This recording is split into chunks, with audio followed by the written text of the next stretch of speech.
저희 구독자 친구께서 지질 수치가 너무 높이 나와서 이것에 대해서 어떻게 하는 것이 좋을까라고 댓글을 남겨주셔서 한번 그에 대한 영상을 만들어 보도록 하겠습니다.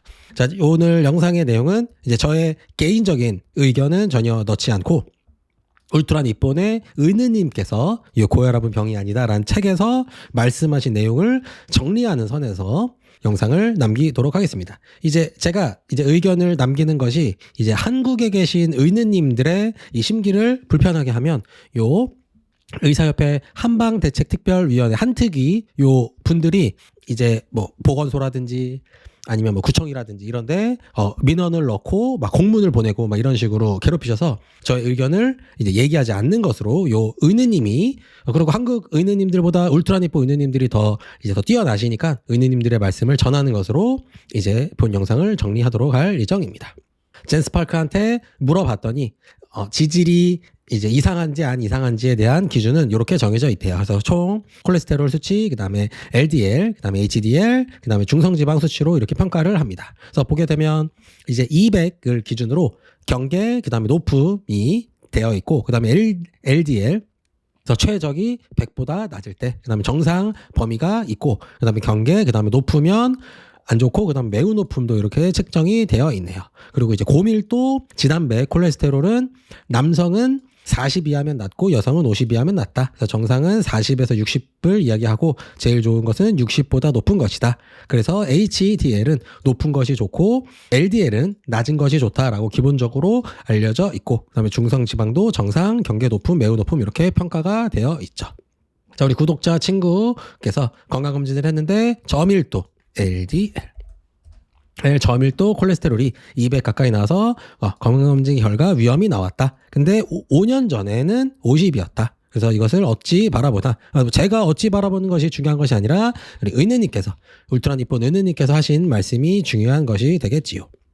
자, 콜레스테롤이 우리 몸에 필요하다. 이제 이것이 핵심이 되겠습니다. 그래서 콜레스테롤은 세포막, 우리 세포를 구성하는 그 테두리를 형성하고, 그 다음에 호르몬, 우리 뭐 남성 호르몬, 성장 호르몬, 여성 호르몬, 각종 호르몬의 생성에 필요하고, 그 다음에 우리가 햇빛을 많이 받아야 비타민 D가 합성이 되는데 그런데도 사용되고, 뇌 기능에 사용이 되고, 소화를 돕는 담즙을 만드는 데도 사용되는 등 꼭 우리 몸에 꼭 필요한 것이다 라고 할 수가 있고, 너무 높으면 뭐 어쩌고저쩌고 하는데 당연히 무엇이든지 너무 높으면 안 좋은 거죠. 그래서 당연한 것이고, 그 다음에 너무 낮으면 반대로 당연히 안 좋은 것이 되겠지요. 자, 그런데 이 기준을 다시 보게 되면 최저, 그 다음에 정상, 경계, 높음 이렇게 섬세하게 나눠 주셨는데, 그렇다면 LDL이 너무 낮게 되면 세포막이 올바르게 만들어지지 않고 호르몬, 전신에 영향을 주는 호르몬이 올바르게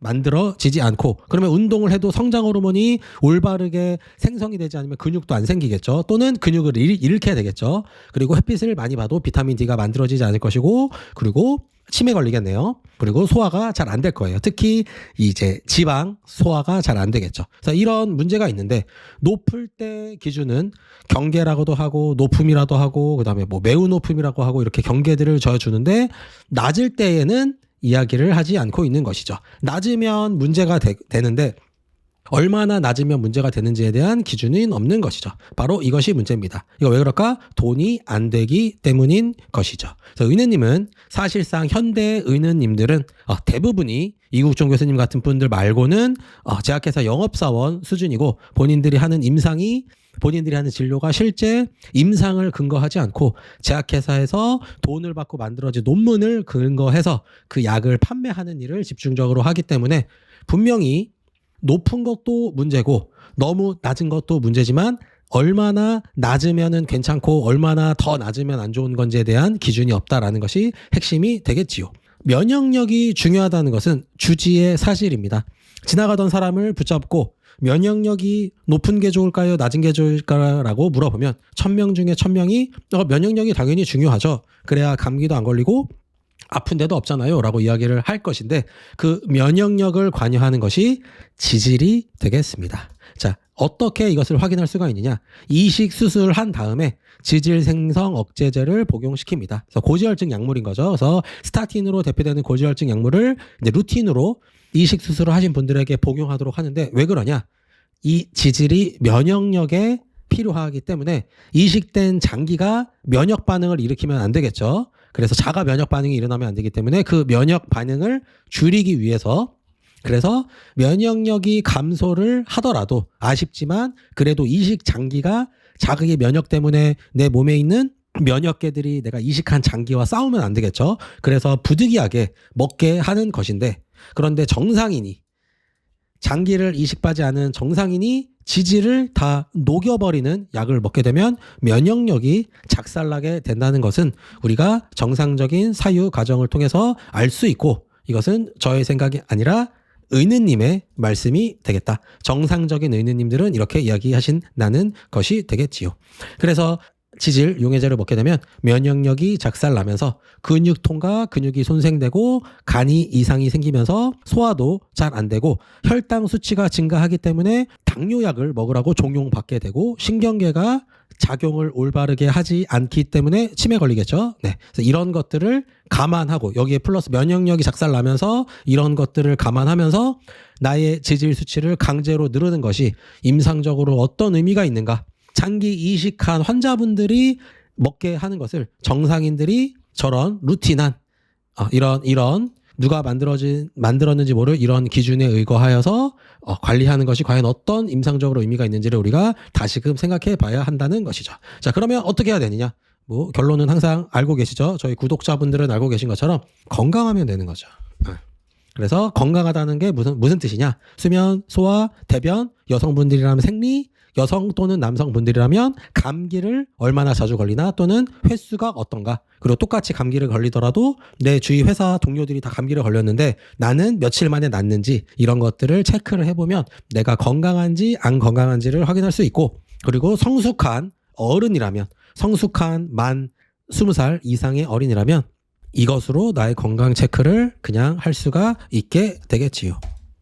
단 이렇게 된다라고 알고 계시면 되고 단 정상인이다 하더라도 이제 청소년은 아니라 성인이 150에서 200으로 변화했다라는 것 이것이 핵심이죠. 저희 구독자 얘기죠. 그래서 150에서 200까지 5년 동안 지질의 수치가 높아졌다는 이야기는 연간 상승률이 6% 우리나라의 물가 상승률보다는 낮기는 하지만 6%라면 매우 높이 오른 것이라고 할 수 있죠. 그렇다는 얘기는 무슨 이야기냐? 내 몸에 면역 반응이 더 일어났다라는 뜻이 되겠습니다. 그리하여 면역 반응이 더 일어났다라는 것은 내 오장육부에 내가 어떤 질환이 있다면 그것 때문에 올라갔겠지만 그렇지 않은 상태에서 수치가 이렇게 변화했다라는 것이 핵심이에요. 변화했다라면 내 몸에 면역 반응이 더 일어났다라는 뜻으로 우리가 확인할 수 있다는 것이 되겠지요. 그래서 내가 5년 전에 나보다 수면, 소화, 대변, 생리, 감기의 정도와 횟수가 변화했다면 안 좋은 쪽으로 변화했다면 안 좋은 신호로 우리가 체크를 해볼 수가 있고 변화가 없거나 또는 지금이 오히려 매우 좋은 쪽으로 좋아졌다면 그렇다면 안 좋은 것이 아니라 원래 그냥 200이 정상이었던 것이고 그 당시에 올바르게 면역 반응이 일어나지 않았다라는 것으로 확인해야 된다. 그래서 항상 이것을 기준으로 하면 되겠다라는 것이 되겠습니다. 그래서 우리 구독자 친구가 30대라고 해요. 30대면 1일씩 해야 되겠죠. 혹시 남자인데 키가 175에 몸무게가 한 60kg 정도 되나요? 뭐 55? 뭐 이 정도 되나요? 이렇다면 1일 2식 가능하지만 이것보다 대부분은 체중이 더 많이 나갈 거예요. 그럼 1일 1식만으로도 충분하다. 그리고 일반 직딩은 점심을 회사에서 먹기 때문에 내가 원하는 메뉴를 고를 수 없죠. 그리고 이제 직장에서는 거의 다 그냥 한식을 먹어서 고기와 지방과 단백질 위주의 식단을 하기가 어렵습니다. 우리 한식은 이제 쌀밥 위주의 이런 식단으로 되어 있기 때문에 뭐 고기가 많이 나오더라도 그렇게 많이 나오지 않기 때문에 일반적인 직딩이라면 저녁으로 하시는 것을 추천드리고 그리고 퇴근 시간이 너무 오래 걸려서 집에 막 9시에 도착한다 이러면 뭐 식사를 차릴 수가 없으니까 그럴 경우에는 회사에서 점심 드시고 그 다음에 도시락으로 고기 위주의 고기나 계란 같은 단백질이랑 지방을 따로 싸서 그것을 한 번에 먹고 1일씩을 지키는 삶을 사는 것을 추천드린다라고 할 수가 있겠습니다. 그리고 이제 30대 분들 중에서 운동을 안 하시는 분들이 많죠. 근데 이런 분들 중에 부득이하게 나의 아이가 너무 어려서 내가 육아를 해야 된다거나 또는 내가 뭐 회사 또는 내 개인적으로 공부하는 것이 있어서 일시적으로 내가 시간을 몰아서 써야 되는 어떤 특별한 이벤트가 있다면 잠시 쉴 수는 있지만 그 외에는 운동하셔야 한다. 시간 없으면 아침에 5시에 일어나서 1시간 운동하시면 되겠죠. 요거 운동하는데 아무리 천천히 해도 한 40분에서 1시간이면 끝나기 때문에 운동 꼭 하셔야 되고, 그다음에 스트레스, 직장 스트레스는 직장 때문에 받는 것이 아니라 내가 비트코인을 적립식으로 모으는 삶을 살지 않기 때문에 내 직장 생활이 스트레스를 받는 것이라서 이런 것들 1일1식, 단백질, 지방 위주의 1일1식, 그다음에 운동, 그다음에 비트코인 적립식으로 접근하는 것을 한번 해보겠습니다. 뭐 이딴 소리 하지 말고 그냥 무조건 해야 된다. 이거는 뭐 이제 열외가 없어요. 그냥 뭐 한번 해보겠습니다의 수준이 아니라 1호를 안 하면서 도대체 어떻게 이 헬조선을 살아가겠다는 건지 저는 좀 이해가 안 되기 때문에 한번 해보지 말고 무조건 해야 되는 것이다 라는 점을 강조하면서 나의 건강검진 결과를 신경 쓰기 전에 내가 얼마나 내 인생을 충실하지 않게 살아가고 있는지를 스스로 돌아보면, 건강검진 없었던 시절에도 세종대왕님은 한글 다 만드셨죠. 그래서 건강검진 수치에 신경 쓰기보다는 나의 스스로의 건강, 그리고 나의 스스로의 건강에 영향을 주는 식단, 운동, 비트코인에 대해서 올바른 사유를 가지고 살아가는 것을 강조하면서 이번 영상을 마치도록 하겠습니다. 그리고 비트코인 얘기 빼고는 다 울트라 니폰 은유님의 말씀이라는 사실을 다시금 강조하면서, 이렇게 강조해야 이 영상을 이런 데서 민원을 넣으면은 이제 구청 직원분들이랑 보건소 분들이 이 영상을 보시기 때문에 제가 다시금 강조하면서 이번 영상을 마치도록 하겠습니다. 감사합니다.